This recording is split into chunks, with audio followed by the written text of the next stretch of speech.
that made the modern economy with Tim Harford.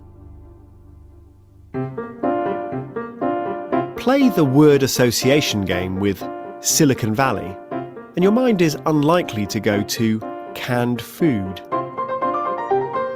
Silicon Valley stands for cutting-edge technology, bold ideas that change the world. Nobody would say the tin can is cutting-edge technology, although the more literal-minded might make that claim for the can opener. Yet, in its day, canned food was as revolutionary as anything now being pitched by Bay Area startups, and its story reveals how surprisingly little some deep dilemmas around innovation have changed in the last 200 years or so. To start with, how do we incentivize good ideas? There's the lure of a patent, of course, or first mover advantage. But if you really want to encourage fresh thinking, offer a prize. Self-driving cars are a current example. In 2004, the Defense Advanced Research Projects Agency, DARPA, offered $1 million to the first vehicle to find its way across a course in the Mojave Desert. The result was pure wacky races. Vehicles caught fire, flipped over, crashed through fences, and ground to a halt because they were confused by tumbleweed. But within a decade, self-driving cars were reliable enough to let loose on public roads. The DARPA Prize was hardly the first, however. In 1795, the government of France offered a prize of 12,000 francs for inventing a method of preserving food. It was eventually claimed by Nicolas Appert, a Parisian grocer and confectioner credited with the development of the bouillon or stock cube, and less plausibly, the recipe for chicken Kiev. Through trial and error, Appert found that if you put cooked food in a glass jar, plunged the jar into boiling water, and then sealed it with wax, the food wouldn't go off. Why was the French government interested in preserving food? For the same reason, DARPA was interested in vehicles that could navigate themselves across deserts, with a view to winning wars. Napoleon Bonaparte was an ambitious general when the prize was announced. By the time it was awarded, he was France's emperor, about to launch his disastrous invasion of Russia. Napoleon may or may not have said that an army marches on its stomach, but he was clearly keen to broaden his soldiers' provisions from smoked and salted meat. Appert's laboratory was an early example of an idea we'll encounter often in this series. Military needs spur innovations that transform the economy.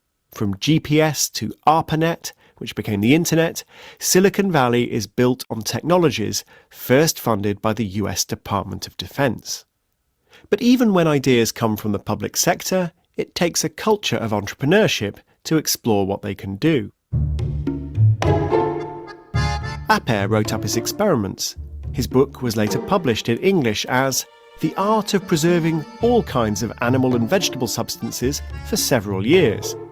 Meanwhile, another Frenchman, Philippe de Girard, started applying the techniques to containers made of tin, not glass.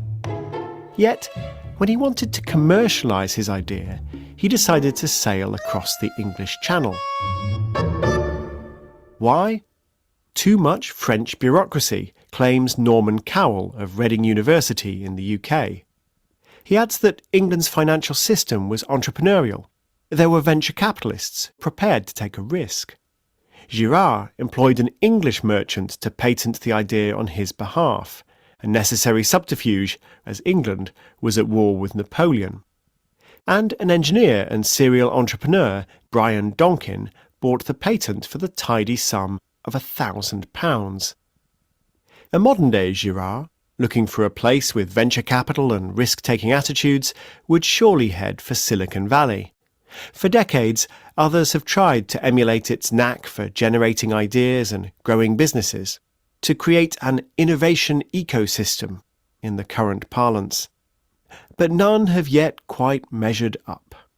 We economists can confidently tell you some ingredients for an innovation ecosystem, such as making businesses easy to start and encouraging links with academic research. But nobody has perfected the recipe. One ingredient that's much debated is how best to regulate. Lack of red tape helped attract Girard to England, but canned food was about to demonstrate why rules and inspections do serve a purpose. By 1845, with Donkin's patent now expired, Britain's navy decided to save money by finding a cheap supplier. This proved unwise. After complaints from sailors, naval inspectors started checking the wares. On one occasion, they tested 306 cans, and only 42 were edible. The rest contained such delicacies as putrid kidneys, diseased organs, and dog tongues. The scandal hit the newspapers at an unfortunate time, when the Great Exhibition of 1851 had just introduced ordinary Londoners to canned delights, hitherto stocked only by luxury food stores. There were sardines and truffles, artichokes and turtle soup. Putrid kidneys were not supposed to be part of the narrative. With quality improving and prices coming down, canned food had seemed set for the mass market. But it took years to rebuild public confidence.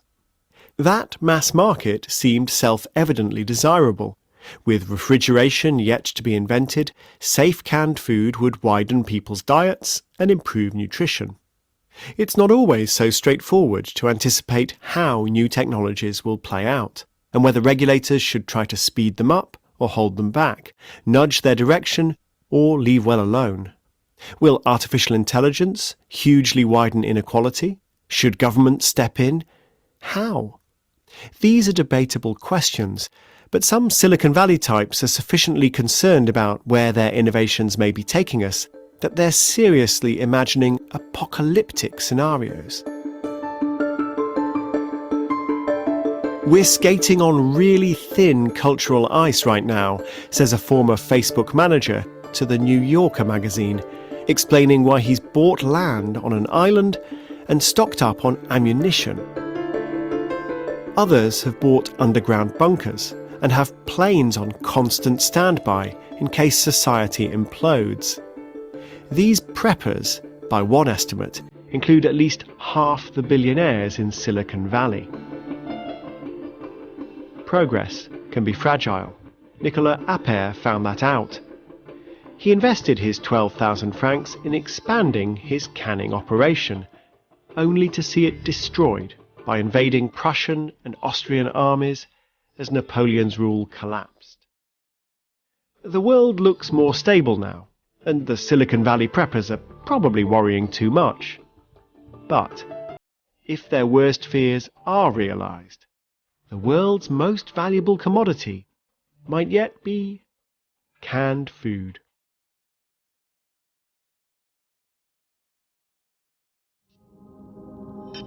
For more on the history of food preservation, see Sue Shepherd's book, Pickled, Potted, and Canned. For a full list of our sources, please see bbcworldservice.com/50things.